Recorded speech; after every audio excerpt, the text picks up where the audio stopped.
Hello mga amigo-amiga, guwapo-guwapa. Salamat Panginoon at syempre sa aking Holy Spirit. Nandito ako sa Deuteronomy 10. Sana makinig kayo mga guwapo-guwapa. Ang ikalawang pagsulat sa kautusan. Noon ay sinabi sa akin ni Yahweh, magtapyas ka ng 2 bato tulad noong una. At ginawa ng kabangyari sa kahoy. Una bato tulad noong una at gumawa ka ng kabangyari sa kahoy. Pagkatapos, umakyat ka sa bundok. Isusulat ko sa 2 tapyas ng bato ang nakasulat sa unang 2 tapyas na binasag mo. Pagkatapos, itatago mo sa kahon. Kaya gumawa ko ng kabangyaring akasya, tumapyas ng 2 bato tulad noong una at ako'y umakyat sa bundok.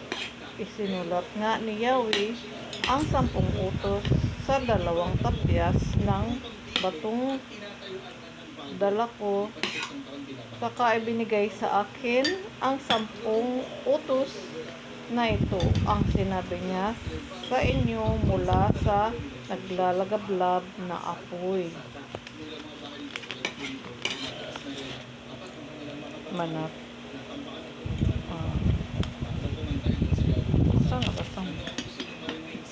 Mantalang kayo'y nagkakatipon sa paanan ng bundok at ako'y nagbalik mula sa bundok at inilagay ko sa kaban ang 2 tapyas ng bato tulad ng utos sa akin ni Yahweh. Ang mga Israelita'y naglakbay mula sa Jaakan hanggang Mosera. Doon namatay at inilbing si Aaron ng anak niyang si Eleazar ang pumalit sa kanya bilang saserdote. Mula nooy, nagtuloy sila sa Gudgoda at sa Jotbata, isang lugar na may maraming batis. Noon pinili ni Yahweh ang mga Levita upang maging tagabuhat ng kaban ng tipan, makatulong sa paglilingkod sa kanya at magpuri at sa kanya, tulad ng ginagawa nila ngayon. Dahil dito wala silang kaparte sa lupaing ibinigay sa inyo ni Yahweh. Ang para sa kanila ay si Yahweh tulad ng pangako niya. Wala silang kaparte sa lupaing ibinigay sa inyo ni Yahweh. Ang para sa kanila ay si Yahweh tulad ng pangako niya. Tulad nung una, 40 araw at gabi akong nanatili sa bundok at dininig naman ako ni Yahweh. Dahil dito hindi na niya tinutuloy ang balak na pagpuksa sa inyo. Sinabi niya sa akin na pananagutan kayo ng paglalakbay. Pangunahan kayo ng paglalakbay at pasakop sa lupaing ipinapangako ko sa kanilang mga ninuno.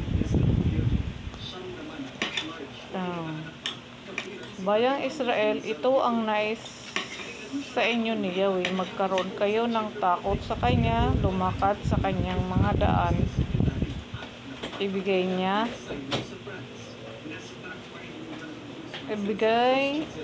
Ibigin siya paglingkuran at buong puso't kaluluwa at sundin ang kanyang kautusan at mga tuntunin. Ito naman ay ikabubuti rin ninyo. Isipin na lang ninyo na ang langit, ang daigdig at lahat ng narito ay kay Yahweh. Ngunit sa laki ng pag-ibig niya sa inyong mga ninuno, kayong lahi nila ay pinili niya sa gitna ng maraming bansa. Kaya nga, buksan ninyo ang inyong mga puso at alisin ninyo ang katigasan ng inyong mga ulo. Pagkat si Yahweh ang inyong Diyos Diyos ng mga Diyos, Panginoon ng mga Panginoon, makapangyarihan at kakilakilabot. Pantay-pantay ang tingin niya sa mga tao at hindi nagsusuhol. Iginagawad niya ang katarungan sa mga ulila at balo. Nilulukuban niya ng pagmamahal ang mga taga-ibang bayan at